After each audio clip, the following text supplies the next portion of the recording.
મિત્રો, Saudi Arabia એ જ ધરતી જ્યાં મક્કા અને મદીના છે, જેને ઇસ્લામની જન્મભૂમિ માનવામાં આવે છે. આજે એ જ સાઉદી અરેબિયા વિશે દુનિયાભરમાં ચોંકાવનારા પ્રશ્નો ઊભા થઈ રહ્યા છે.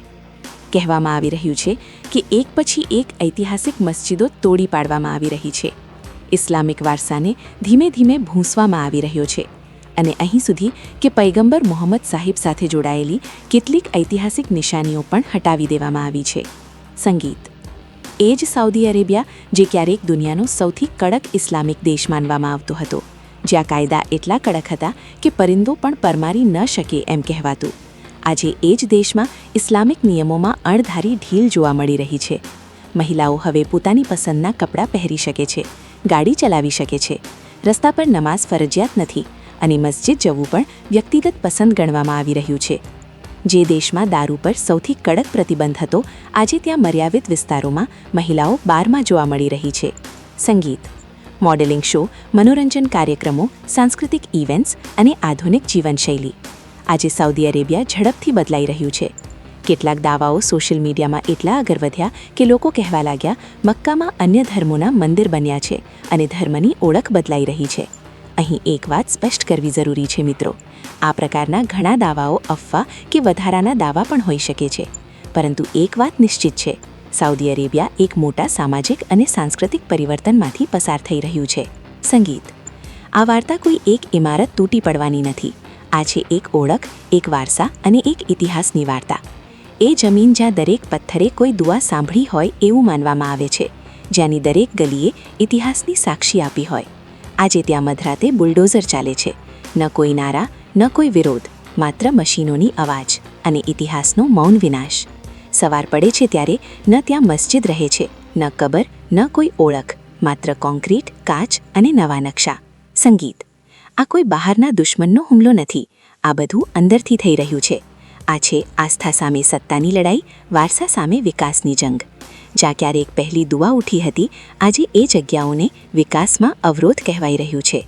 સૌથી ડરામણી વાત એ છે કે દુનિયાની સૌથી પવિત્ર જમીન પર આ બધું શાંતિથી થઈ રહ્યું છે.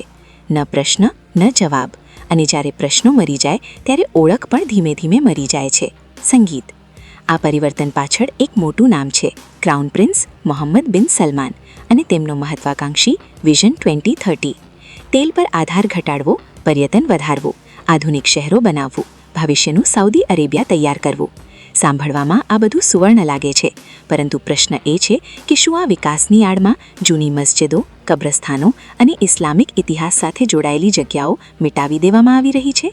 સરકાર કહે છે કબરો પર અતિશય શ્રદ્ધા શિર્ક તરફ લઈ જાય છે, જ્યારે વિવેચકો કહે છે કે આ ધર્મનો નહીં પરંતુ પૈસા અને પાવરનો ખેલ છે. સંગીત, હોટેલ, મોલ, લક્ઝરી ટાવર અને મેગા પ્રોજેક્ટ્સ માટે ઇતિહાસને બાજુ પર રાખવામાં આવી રહ્યો છે. 1980 પછીથી આ તોડફોડ વધતી ગઈ અને આજે સ્થિતિ એવી છે કે મક્કા મદીનાની ઘણી જૂની ઓળખ લગભગ ગાયબ થઈ ગઈ છે. જે શહેરો ક્યારેક ઇબાદત માટે ઓળખાતા હતા, આજે એ મોટા કન્સ્ટ્રક્શન ઝોન બની ગયા છે. પૈગંબર મોહમ્મદ સાહેબના જન્મસ્થળ બેત અલ મોલિદ કદી લાઇબ્રેરી બનાવાયું અને પછી વિશાળ ઇમારતોની નીચે દબાઈ ગયું.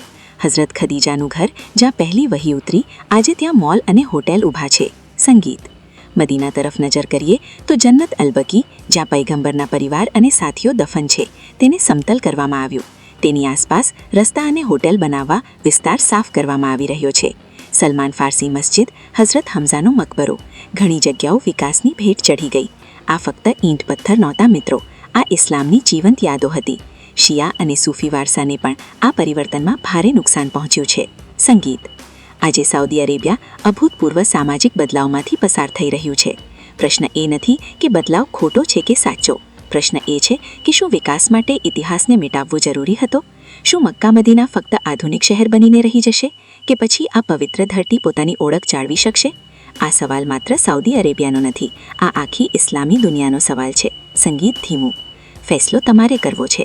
આ તરક્કી છે કે પછી એક આખી સભ્યતાનો અંત?